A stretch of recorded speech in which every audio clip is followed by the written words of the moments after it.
Here at home, Newark Liberty International Airport continues to feel the effects of last week's air traffic system meltdown. For about 60 to 90 seconds, air traffic controllers could not communicate with pilots or seaplanes on radar scopes. Now, more than 1,000 flights have been canceled since that April 28 outage. One air traffic controller on duty that day tells CNN it was the most dangerous situation you could have. But it's not the first or only such time an outage like that has hit Newark Airport in the last year. Kyung La has more. They all have radio failure, and they're turning every plane that's in the sky, so I have no idea.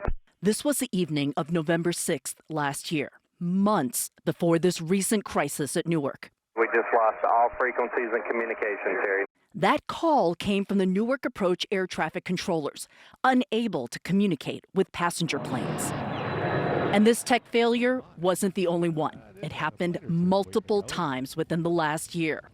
A CNN review of safety reports and air traffic audio show Newark controllers were repeatedly sounding the alarm about, quote, incredibly dangerous conditions in Newark airspace, saying the FAA's moves in the last year pose a, quote, significant detriment to safety. 743 heavy, descend to maintain 3,000 and speed 180. That appears to be the last radio call from the Newark Approach controllers in the November incident. The system then fell silent for minutes as pilots from 3 different planes were left in the dark. We hadn't heard anything in a minute. Yeah, we have no answer on approach, so I don't. It seems like he's not talking to anyone. No be answering. This plane, FedEx 743, should have landed at Newark. Instead, with no communication from the Newark Approach controllers, it ended up where it wasn't supposed to be, in LaGuardia's airspace. We're on a 150 heading now. What do you want us to do now? FedEx 743 heavy, turn left heading 360. Left 360, FedEx 743 heavy. FedEx 743 heavy, climb and maintain 5,000. 5,000, FedEx 743 heavy. Critical minutes ticked by with no word from the Newark Approach controllers until... United 1043 in the air. Yeah, United 1043, go ahead. Okay, got you loud and clear, thank you. For the next few minutes, air traffic controllers for Newark checked in with the planes in the air. Okay, besides, listen up everybody real careful. Anybody besides United 1560, 1043, or 2192, is there anybody else that can hear me on this frequency? Last July, the FAA moved about 24 air traffic controllers in New York who were overseeing Newark to Philadelphia, splitting duties between 2 locations. The reason? To address staffing problems and air traffic congestion. Within weeks, air traffic controllers reported serious safety issues because of the move. The fact that there was no catastrophic mid-air collision is nothing short of luck, wrote a controller about an August incident. I am absolutely dumbfounded, another controller reported, about the lack of training on the Philadelphia move. And another wrote that moving the controllers has caused an extremely dangerous situation in the extremely complicated NYC area airspace. 2346, how do you hear this transmission? The November failure captured in real time in air traffic recordings, as was the relief from the pilots in the sky. 070134.9er, thanks for the deconflict, appreciate it. Good night.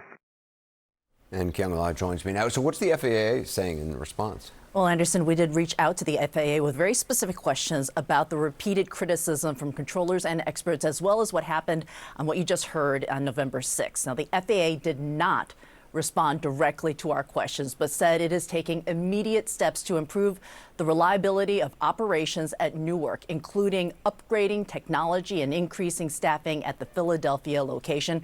And we also did reach out to FedEx, Anderson. You saw that plane go into LaGuardia airspace. A FedEx spokesman says that the crew did comply with air traffic control before landing safely. Crisis in the skies in our national lead. The meltdown at Newark Airport in New Jersey now revealing itself to be a symptom of a greater problem, as we've discussed, with the United Airlines CEO today demanding changes stemming from last week's communications failure that one air traffic controller who was in the room calls, quote, the most dangerous situation you can have, unquote.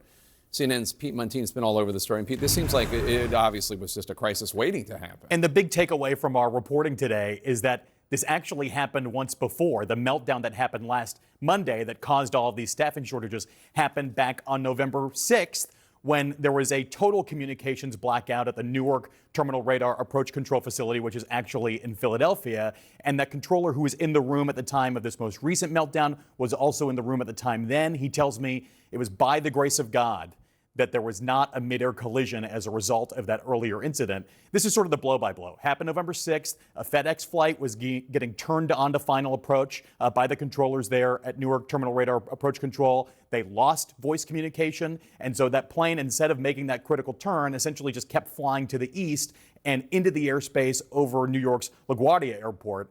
That's a really dangerous situation. And I want you to listen now to the audio from liveatc.net and hear the confusion that pilots have as they're still in the air when they're not hearing anything from air traffic control. Listen.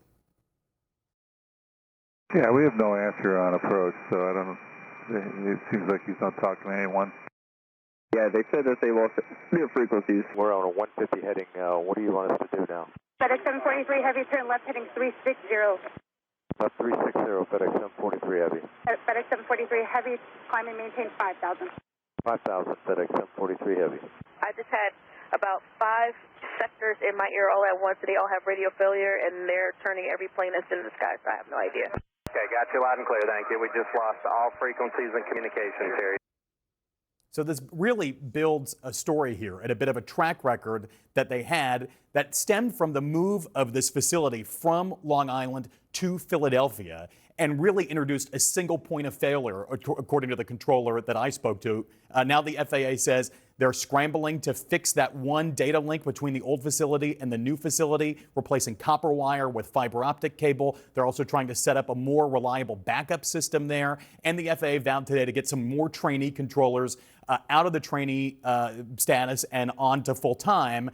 The help really can't come soon enough for these controllers at the Newark Approach Control Facility because they're down 5 controllers now. 5 controllers on Monday after this most recent incident took 45 days of trauma leave, meaning they'll be out for quite a while, and these delays may persist. But I don't even understand. If this happened in November, why didn't they take care of the problem then? And was there a cover-up? I mean, is this potentially criminal? Like, what happened? That is the central question now. And I'm hearing from folks on my Instagram and Twitter and airline pilots in my Rolodex. They say this happened not just once before, but 3 times before. And so the depth of this problem, we're really only now starting to scratch the surface. And it really did take a while for this to get noticed. And it was really these controllers who ended up going out on trauma leave that ended up bringing this issue to the surface and really giving it the attention it deserved. It's just stunning, though. I mean, can you think about the lives that might have been lost and people just sitting on this information and not calling their senator, not calling the governor of New Jersey, et cetera. It's shocking. All right, Pete Montine, great reporting. Thank you so much.